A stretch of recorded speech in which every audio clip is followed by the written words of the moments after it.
Hello everyone, it's Christy from Christy's Beautiful Life. Welcome back to some more December Daily Foundation pages. Today I'm going to show you putting together basically story number 1, and then at the end I'm going to show you my plan for highlighting the opening to day 25 as well.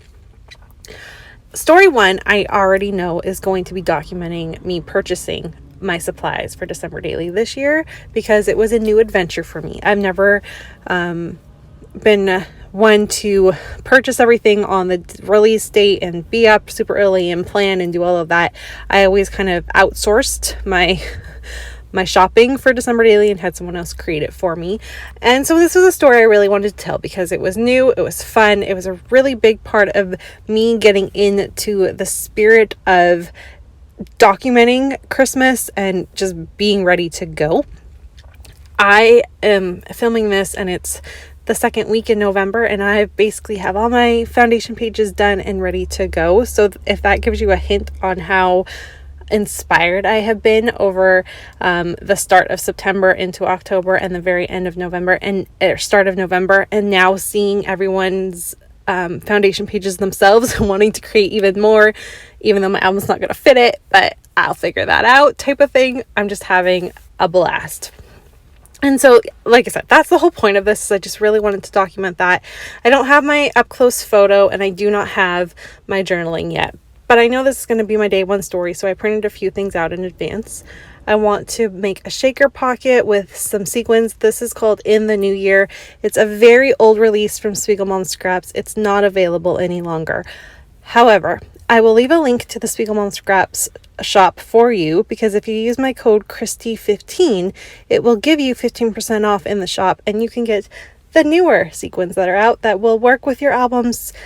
Jody does an amazing job of making awesome mixes, so I'm going to go ahead and do that. I'm also going to be making 3 separate flip ups and overs and all sorts of things.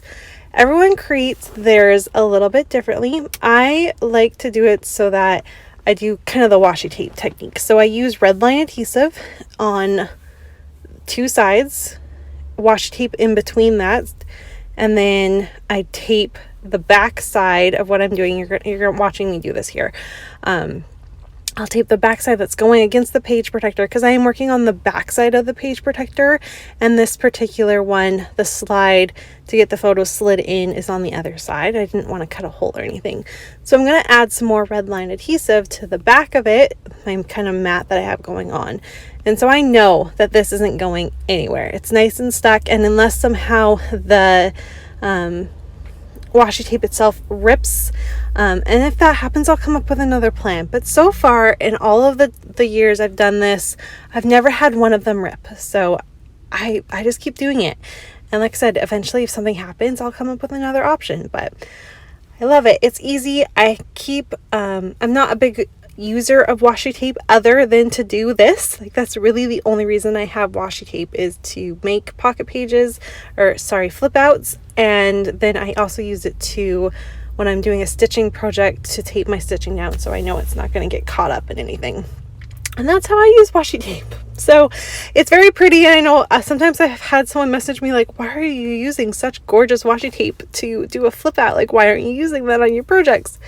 Well, that's why. I don't know how to use it any other way. I struggle with washi tape to use it in other forms. Okay, so I've got that base down. You kind of saw how I put it together.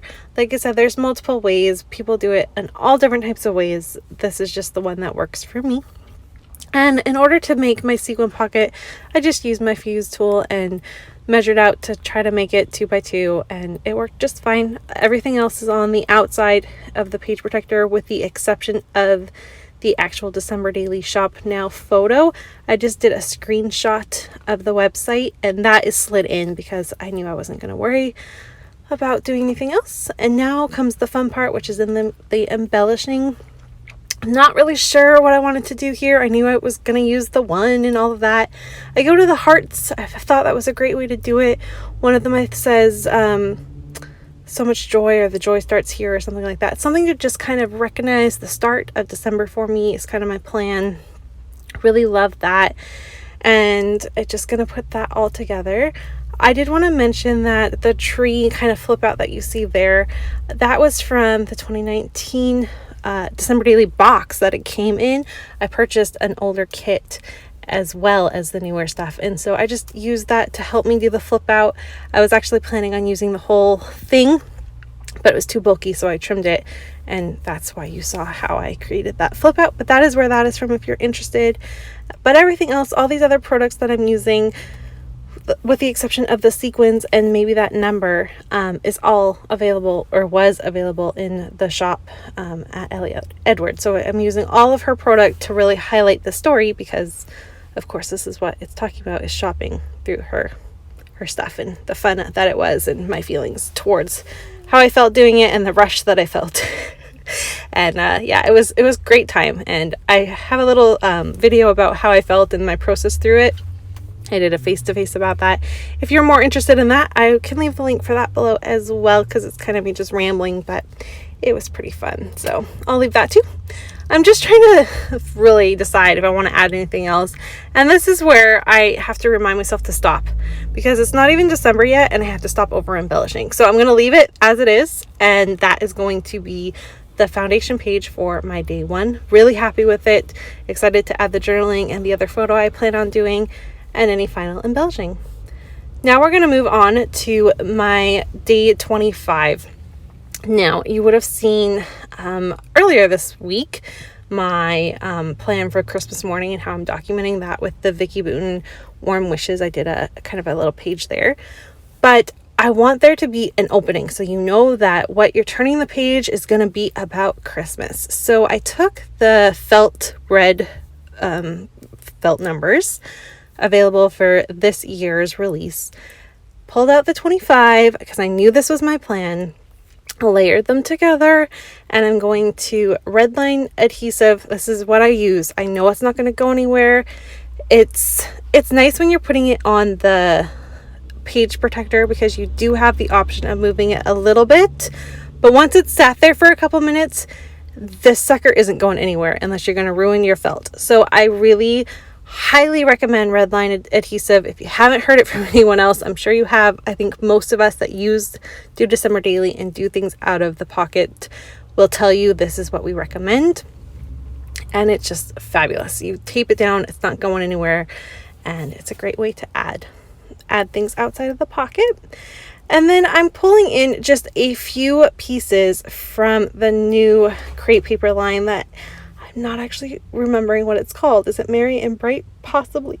I don't actually remember, but I love it. So I'm just adding a couple pieces of chipboard that I've taken the actual chipboard off the back, so I'm not adding any more bulk that there already is. If you guys have seen my album, it's huge. I really don't know how I'm not going to have to split it into two, but we'll get there when the time comes. And I add the little string of lights and the thing that says Merry Christmas, because of course 25th is Christmas Day, and so I really want to get that highlighted. I really love this. This was super easy to put together. I just backed it with a piece of pattern paper that I had in my stash that I felt worked well. I believe it's Home from the Holidays from Fancy Pants, whenever that came out. And that's going to be it. It's going to be my opening, but I really love how it looks. And I'm going to use a transparency between that and New Year's Christmas Eve to kind of break it up, and just super happy. I wanted it to do something, but I didn't want it to be too crazy. And so I feel like this was exactly what was needed to kind of wrap it up. All right. I think that is pretty much going to do it. I'm going to show you punching my holes. Felt is hard to punch through, but you can do it. Just use a little bit of strength in your arms and in your hands, and you can do it, depending on your hole punch, I guess. But I was able to do it, and then what didn't work, I just used my scissors to finish cutting, and it was just fine. So you can punch holes in these felt numbers if you haven't already. Don't be scared, give it a try. It will be fine. I haven't ruined one yet. And that's gonna do it. So thank you so much for watching this. Let me know what you think. Do you have any of your foundation pages done and ready to go? I'd love to know. Here is a look at that finished day. Super easy, but I love how it is. So thanks for watching, and I'll see you all again soon. Bye.